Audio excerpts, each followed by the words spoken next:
Tanaka Farms in Irvine is a community staple, and as farmer Kenny explains, cultivating the land is in his blood. Fourth generation Japanese American, also farmer. My great grandfather came from Japan, started farming in Northern California. My grandfather, after the war, came back and started farming in Fountain Valley. And knowing his roots is important to who he is today, and he wants to keep the history of Japanese farming alive. This exhibit shows how a century ago, Japanese immigrants came to America and toiled the land.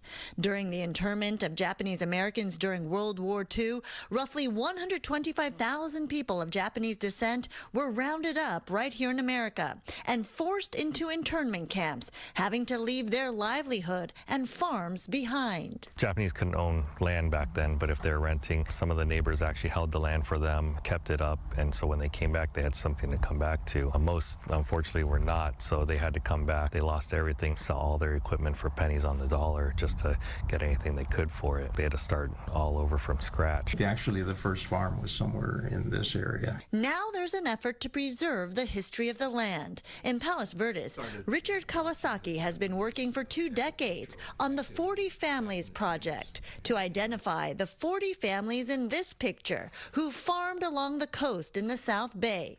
He says their lives teach an important lesson of overcoming adversity today. All you had was your hands and your brains and hard work. That doesn't occur to young kids these days. I think the Japanese farmers showed it is possible. All you need is the opportunity. On the peninsula, this small 5-acre portion of land is all that's left of the Hatano farm. And just this year, the land was officially designated a historical site, nestled in the middle of mansions and coastal views. A reminder of past lives for future generations. I think it's really important for people to realize that this is part of our community's history. It's all of our history. And without, a designation like this, that just kind of slips away. That's part of our shared past, all of us remembering that. I mean, there are things that should be forgotten, clearly. We have to remember that. We owe that, I think, to our predecessors, also to the future, for people to know what kind of rich history we had here. A history of Japanese farmers all throughout the state that marks the hard work and the success that can grow from it despite tough times. Yeah, I'd like to bring my kids into it, and hopefully one day they'd like to continue on. It's a hard life, but I mean, I'd really like to preserve it.